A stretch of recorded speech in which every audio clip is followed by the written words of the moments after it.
Selamat datang di video pembelajaran Kerangka Strategi Topik 4 Mata Kuliah Pemahaman Peserta Didik dan Pembelajaran.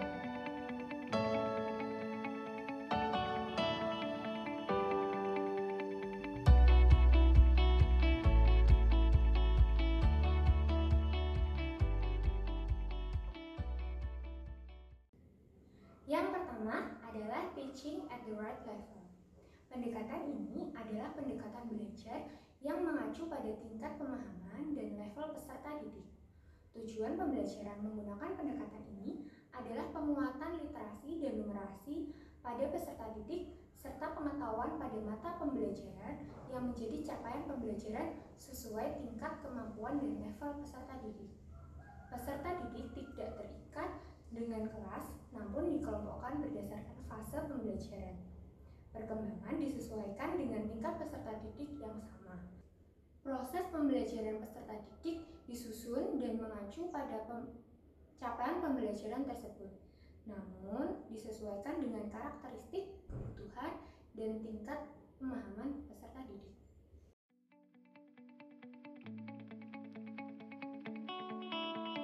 Mengapa capaian pembelajaran disusun berdasarkan fase? Capaian pembelajaran memuat sekumpulan kompetensi dan lingkup materi yang disusun secara komprehensif dalam bentuk narasi pencapaian pembelajaran. Kebutuhan, kecepatan, gaya belajar peserta didik. Hal ini karena capaian pembelajaran disusun dengan memperhatikan fase-fase perkembangan anak. Selain itu, penyusunan capaian pembelajaran per fase berguna bagi guru dan satuan pendidikan. Dalam hal ini, guru dan satuan pendidikan dapat memperoleh keleluasaan dalam menyelesaikan pembelajaran sehingga selaras dengan kondisi, karakteristik, dan tingkat pemahaman peserta didik yang berbeda-beda.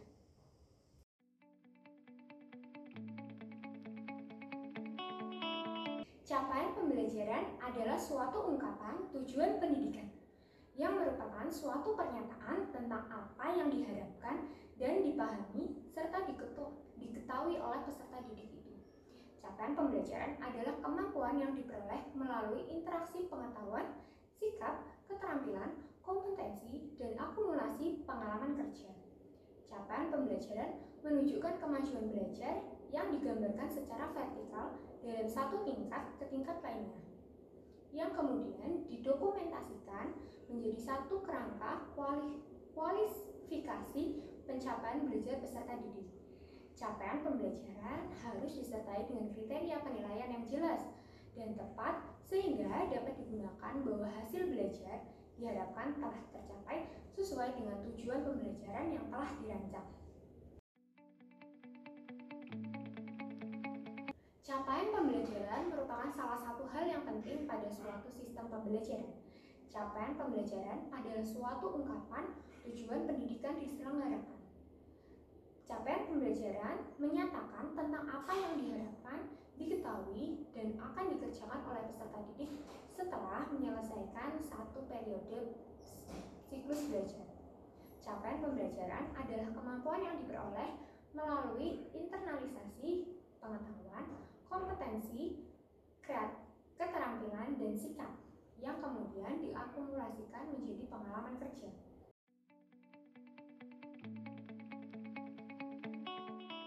Menyesuaikan pembelajaran dengan situasi lingkungan belajar yang ada itu dimaksudkan pembelajaran berbasis lingkungan menjadi media pembelajaran yang nyata, potensial, faktual, serta fungsional bagi anak dengan mencapai kemampuan-kemampuan belajar yang diharapkan. Pada dasarnya, seluruh lingkungan merupakan media pembelajaran yang baik untuk anak. Namun, proses pembelajaran juga dapat dikaitkan dengan pembelajaran yang rasional terhadap kultur dan budaya. Artinya, pembelajaran tidak hanya mengedepankan dengan lingkungan yang ada, namun juga mengaktualisasi kultur dan budaya di lingkungan setempat sehingga siswa tidak kehilangan jati dirinya untuk memiliki kebudayaan tersebut.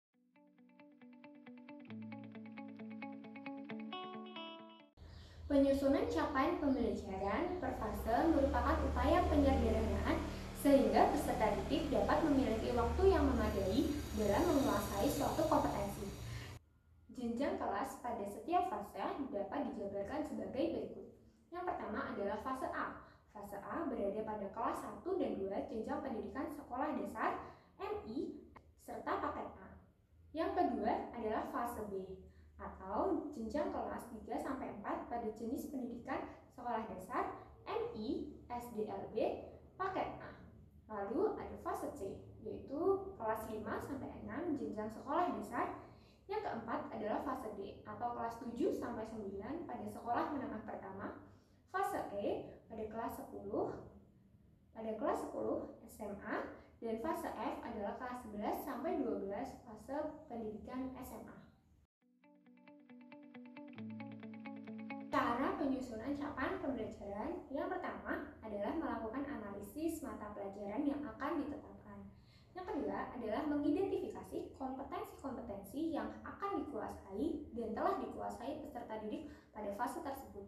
Yang ketiga adalah merumuskan capaian pembelajaran dengan mempertimbangkan kompetensi yang akan dicapai, konten yang akan dipelajari, variasi keterampilan berpikir, serta tujuan pembelajaran yang akan nanti ditetapkan. Yang keempat adalah membuat capaian pembelajaran yang kemudian ditindaklanjuti dengan tujuan pembelajaran.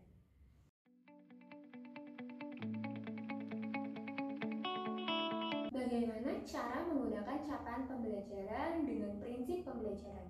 Yang pertama adalah menggabungkan bermacam-macam metode, strategi, model pembelajaran. Yang kedua adalah gabungkan bahasa, budaya, serta konteks lingkungan peserta didik. Yang ketiga adalah memberikan kesempatan bagi peserta didik untuk memilih serta menentukan aktivitas belajar mereka. Yang keempat adalah memberikan perhatian penuh dan dukungan moral dan fisik kepada peserta didik. Yang kelima adalah menyesuaikan derajat kesulitan yang sesuai tingkat keterampilan peserta didik. Yang keenam adalah mengembangkan kemampuan peserta didik untuk bertanggung jawab dan dapat mengatur diri. Yang ketujuh, menyusun kurikulum yang sesuai dengan evaluasi pembelajaran. Yang kedelapan adalah menciptakan lingkungan yang penuh perhatian, saling peduli, terbuka, serta nyaman belajar bagi peserta didik. Yang kesembilan adalah menumbuhkan hubungan yang responsif antara peserta didik dan guru. Yang ke-10 adalah menciptakan kebiasaan saling menghargai antar setiap komponen pendidikan. Yang ke-11 adalah memberikan anak-anak kesempatan untuk bermain bersama, mengerjakan tugas secara berkelompok kecil maupun berkelompok besar dengan teman ataupun orang dewasa. Yang ke-12 adalah lingkungan belajar harus memiliki tempat untuk dapat bergerak dan beraktivitas dengan luas. Yang ke-13 adalah memberikan anak keleluasaan untuk belajar dengan berbagai cara, tetapi menyediakan kegiatan yang terjadwal dan rutin oleh guru. Dan yang terakhir adalah ciptakan lingkungan yang tanggap akan kebutuhan, karakteristik, serta kemampuan berpikir setiap peserta didik.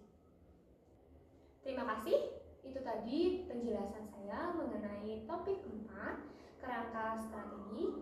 Kiranya ada kelebihan dan kekurangan dalam saya menyampaikan. Semoga video ini bermanfaat dan kembali lagi di video-video pembelajaran selanjutnya. Terima kasih.